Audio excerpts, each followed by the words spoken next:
अस्सलाम वालेकुम dear students, आज की जो वीडियो है उसमें मैं आपको बताऊंगा कि हम 3x3 ऑर्डर मैट्रिक्स को क्रैमर रूल की मदद से कैसे सोल्व करते हैं, या system of linear equation with 3 variables and 3 linear equations को हम क्रैमर रूल्स की मदद से कैसे इवेलुएट फाइंड करते हैं।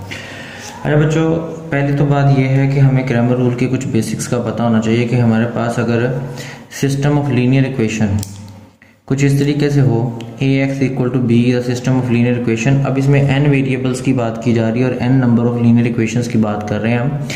n से मीन बेटा 2 भी हो सकती हैं, 3 भी हो सकती हैं, 4 भी हो सकती हैं, 5 भी हो सकती हैं, ये कोई नंबर फिक्स नहीं है। हमारे पास जितने भी नंबर ऑफ लीनियर इक्वेशंस होंगी हम उनको जनरलाइज करके n लीनियर इक्वेशंस की फॉर्म में कह रहे हैं। अगर हमारे पास बेटा n अननोन वेरिएबल्स से रिलेटेड n लीनियर इक्वेशंस होंगी, तब हम सबसे पहले उन लीनियर इक्वेशंस को मैट्रिक्स की फॉर्म में लिखने के बाद जो कोफिशिएंट मैट्रिक्स होता है उस कोफिशिएंट मैट्रिक्स को a से रिप्रेजेंट करते हैं। उस कोफिशिएंट मैट्रिक्स a का हम डिटर्मिनेंट फाइंड करेंगे। अगर तो वो डिटर्मिनेंट इक्वल टू 0 आ जाता है तो फिर वो सिस्टम का हमारे पास सोल्यूशन एग्जिस्ट नहीं करेगा, लेकिन अगर वो नॉट इक्वल टू 0 आता है तब हम बोलेंगे कि हमारे पास उस सिस्टम का जो है सोल्यूशन एक यूनिक सोल्यूशन एग्जिस्ट करता है। ठीक है, इस यूनिक सोल्यूशन के केस के कैसे हम फाइंड करेंगे, उसके लिए मैंने सिंपली यहाँ पर 2-3 फार्मूलाज लिखे हैं। फर्स्ट, अगर हमारे पास फर्स्ट वेरिएबल x1 है तो उसकी वर्थ वैल्यू फाइंड करने के लिए हम determinant of a1 over determinant of a find करेंगे। अब a1 क्या है मैं आगे इसको एक्सप्लेन कर दूंगा। x2 के लिए हम determinant of a2 over determinant of a find करेंगे और इसी तरह हम सारी वैल्यूज फाइंड करते जाएंगे यहाँ तक कि हम xn वेरिएबल को फाइंड करेंगे determinant of an over determinant of a की हेल्प से। स्टूडेंट्स, यहाँ पर जो a1, a2, a3 sworn an है उसको मैं aj जनरल फॉर्म में लिख रहा हूँ। ये हमें मैट्रिक्स कैसे मिलता है कि अगर हम इस मैट्रिक्स को ऑब्टेन करने के लिए क्या करते हैं कि जो हमारा कोफिशिएंट मैट्रिक्स होता है उसमें हम पूरे का पूरा एक कॉलम अगर हम किससे रिप्लेस कर दें, मैट्रिक्स ऑफ बी से रिप्लेस कर दें। बी हमारे पास कांस्टेंट वैल्यूज का मैट्रिक्स होता है जो लीनियर इक्वेशन की राइट साइड पर हमें मिल जाती है। ठीक है, इसको फर्दर एक्सप्लेन करने के लिए मैं यहाँ पर आपके साथ एक इक्वेशन एक एग्जांपल डिस्कस कर रहा हूँ। उसमें मैंने एक सिस्टम ऑफ लीनियर इक्वेशन लिया है। इस सिस्टम ऑफ लीनियर इक्वेशन में मैंने क्या किया है जी, 3 वेरिएबल पर बेस करने वाला एक सिस्टम ऑफ लीनियर इक्वेशन लिया है। अब इस सिस्टम में आप देखें कि x1, x2, x3 3 वेरिएबल्स भी इन्वॉल्व हैं, हमारे पास 3 इक्वेशंस भी इन्वॉल्व हैं जिसको मैं 1, 2 एंड 3 की लेबलिंग कर सकता हूँ। सबसे पहले हमने क्या किया बेटा, इन लीनियर इक्वेशंस को हमने कन्वर्ट किया है मैट्रिसेस की फॉर्म में, और ये हमारे पास जो कोफिशिएंट मैट्रिक्स है, ठीक है, और ये हमारे पास वेरिएबल का मैट्रिक्स है और ये कांस्टेंट्स का मैट्रिक्स है। इनको हम रिस्पेक्टिवली नेम दे देंगे ax एंड b। तो हमारे पास ax equal to b equation मिल जाएगी जिसका हमने जिक्र अभी इसकी क्रैमर रूल के कॉन्सेप्ट में किया है। ठीक है, अब हमारे पास ये 3 इक्वेशंस आ चुकी हैं।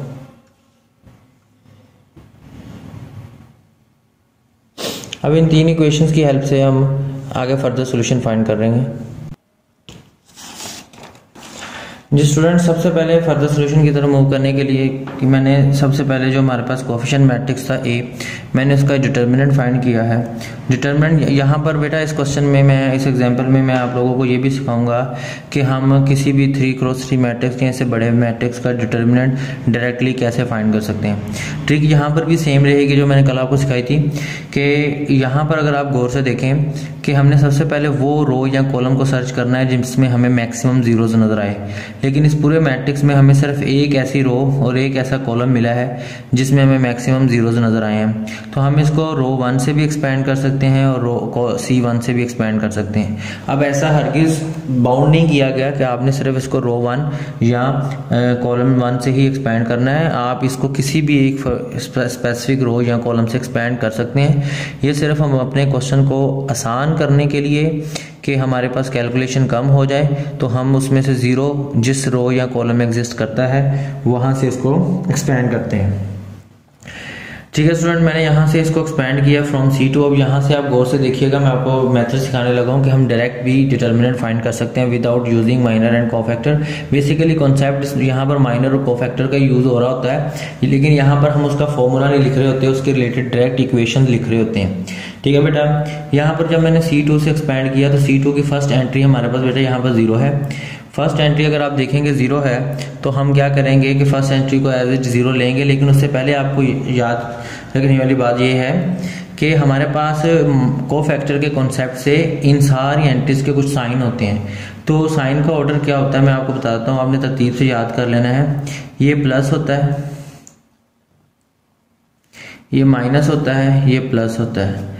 इसी तरह से आगे बढ़ते जाना है, ये माइनस होगा, ये प्लस होगा, ये माइनस होगा। फर्दर बढ़ते जाएं, ये अगेन प्लस हो जाएगा, ये माइनस हो जाएगा और ये प्लस हो जाएगा। तो हमें हर एलिमेंट का साइन मिल गया according to the concept of the cofactor. अब बेटा यहाँ पर हम चूंकि C2 से एक्सपेंड कर रहे हैं तो C2 में फर्स्ट एंट्री का साइन नेगेटिव है, तो मैंने नेगेटिव ऑफ 0 लिया और उसके साथ जो मैंने ये मैट्रिक्स डिटर्मिनेंट लिखा है, ये कैसे लिखेंगे, वही रूल कि हम स्पेसिफिक रो या कॉलम को स्किप कर देंगे, एलिमिनेट कर देंगे। तो मैंने 0 as a first entry use किया है, तो मैंने इसी स्पेसिफिक कॉलम को और इसी स्पेसिफिक रो को मैंने स्किप कर दिया है। तो आप देख सकते हैं कि आपके पास -3, 6 और -1, 3 एलिमेंट बच जाएगा। ठीक है, तो मैंने ये फर्स्ट डिटर्मिनेंट लिख लिया। नेक्स्ट मेरे पास एंट्री है 4 का साइन पॉजिटिव आ रहा है तो मैंने +4 लिखा है। ठीक है, और इसका मैंने डिटर्मिनेंट कैसे लेना है, तो सिमिलरली मैं इसी कॉलम को, और लेकिन 4 सेकंड रो में पड़ा है तो सेकंड रो को स्किप करूंगा तो मुझे एलिमेंट मिल जाएंगे 1, 2, -1, 3। मैंने लिख दिया 1, 2, -1 एंड 3। और सिमिलरली थर्ड एलिमेंट नेगेटिव है लेकिन उसका साइन भी नेगेटिव आ रहा है, तो ये दोनों नेगेटिव मिलके पॉजिटिव हो जाएंगे। तो इसी तरह से हम इसके डिटर्मिनेंट को कैसे लिखेंगे, मैंने इसी कॉलम को और इस स्पेसिफिक रो को स्किप किया तो मेरे पास एलिमेंट आ जाएगा 1, 2, -3 एंड 6। मैंने यहाँ पर वो लिख लिया। इसको सिंपली इवेलुएट करना आप लोगों को बड़े इजी वे में आता होगा, मैंने यहाँ पर एक्सप्लेन भी कर दिया है। तो इसको सिंपली हमने इवेलुएट करके हमने डिटर्मिनेंट ऑफ ए फाइंड किया, वो हमारे पास 44 आ गया। ठीक है, ये नॉट इक्वल टू 0 था, इसलिए हम यहाँ पर कहेंगे कि the system have unique solution. अब यहाँ पर देखें, मैंने तीनों मैट्रिसेस लिखे हैं A1, A2 एंड A3। अब ये A1, A2 एंड A3 कैसे मैंने लिखे हैं, जैसे मैंने आपको पीछे डेफिनेशन में बताया कि जब हमें A1 चाहिए तो हम फर्स्ट कॉलम की जगह B को रिप्लेस करेंगे। तो आप ये देख सकते हैं कि ये जो मैंने यहाँ पर कॉलम में लिखा है, ये बेसिकली हमारा मैट्रिक्स B था जो यहाँ पर हमने फाइंड आउट किया 6, 30 और 8। तो मैंने यहाँ पर B को रिप्लेस किया फर्स्ट कॉलम में, बाकी दोनों कॉलम वैसे ही रहे। इसी तरह जब मैं A2 पर गया तो मैंने सेकंड कॉलम की जगह B रिप्लेस कर दिया, बाकी दोनों कॉलम फर्स्ट और थर्ड वैसे ही रहे। इसी तरह A3 के लिए मैंने थर्ड कॉलम में B पुट कर दिया और फर्स्ट दोनों कॉलम वैसे ही रहे। अब हमने बेसिक डिटेल से उसी कॉन्सेप्ट से डिटर्मिनेंट के मैंने डिटर्मिनेंट ऑफ A1 फाइंड किया है। डिटर्मिनेंट ऑफ A1 फाइंड करने के लिए अगेन मैंने इसको C2 से एक्सपेंड किया है कि मुझे वहां पर 0 नजर आ रहा था। हम R1 से भी एक्सपेंड कर सकते थे, लेकिन मैं एक ही मेथड को यूज कर रहा हूँ ताकि आप कंफ्यूज ना हो।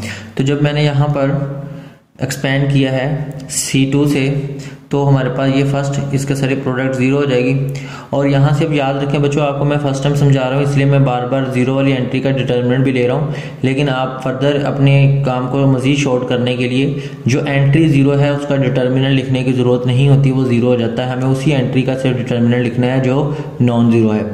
यहाँ पर 4 के लिए मैंने लिखा डिटर्मिनेंट, वो आपको पता है कैसे लिखते हैं कि 4 वाला यही सेकंड कॉलम और सेकंड रो को स्किप करेंगे, 6, 2, 8, 3 आ जाएगा।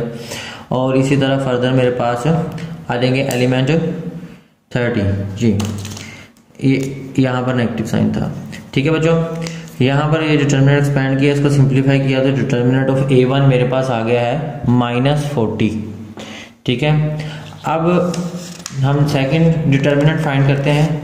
मैंने यहाँ पर देखा डिटर्मिनेंट ऑफ A2 मेरे पास क्या था। डिटर्मिनेंट ऑफ A2 मैंने जब फाइंड किया है तो इसमें देखें हमारे पास B वाला सेकंड कॉलम में आ रहा है। अब यहाँ पर चूंकि हमें कोई भी रो या कॉलम में एलिमेंट 0 नज़र नहीं आ रहा तो हम इसको कहीं से भी एक्सपेंड कर सकते हैं, लेकिन मैंने सीक्वेंस सेम रखा, मैंने इसको भी C2 से ही एक्सपेंड किया। इसमें देखें सारी एंट्रीज चूँकि नॉन 0 थी तो सारे डिटर्मिनेंट मैंने एक्सपेंड किए हैं और कोई भी डिटर्मिनेंट हमारा 0 नहीं हो रहा जी। आप यहाँ पर देख सकते हैं कि डिटर्मिनेंट ऑफ A2 हमने जो फाइंड किया है तो वो हमारे पास क्या आ चुका है 72। ठीक है, और इसी तरह से डिटर्मिनेंट ऑफ A3 हमने एक्सपेंड किया है, इसमें अगेन हमें एक एंट्री 0 मिल गई है तो हमने उसका फ़ायदा उठाया, उसको 0 किया है। और हमने बाकी से कैलकुलेशन करने के बाद वो डिटर्मिनेंट ऑफ A3 हमारे पास आ चुका है 152। अब डेफिनेशन के अकॉर्डिंग हमारे पास x1 की वैल्यू के लिए फॉर्मूला था determinant of A1 over determinant of A। दोनों की वैल्यूज हम फाइंड कर चुके हैं, सब्स्टिट्यूट की सिंप्लीफाई कर दिया। x2 के लिए determinant of A2 over determinant of A और इनको सिंप्लीफाई किया तो हमारे पास 18 ओवर 11 आ गया। और इसी तरह डिटर्मिनेंट ऑफ A3 की वैल्यू हमें 152 मिली थी, वो पुट कर दिया। और डिटर्मिनेंट ऑफ A हमारा 44 था, तो इसको सब्स्टिट्यूट किया तो 38 ओवर 11 आ गया। जी स्टूडेंट, उम्मीद है कि इस मेथड को देखने के बाद आपको क्रैमर रूल का कॉन्सेप्ट दोबारा से रिवाइज हो गया होगा। और अगर यहाँ पर क्रैमर रूल से रिलेटेड आपको कोई और भी फर्दर 4x4 का भी मैट्रिक्स आता है तो आप इसको फर्दर कैलकुलेट कर सकते हैं। Thank you so much.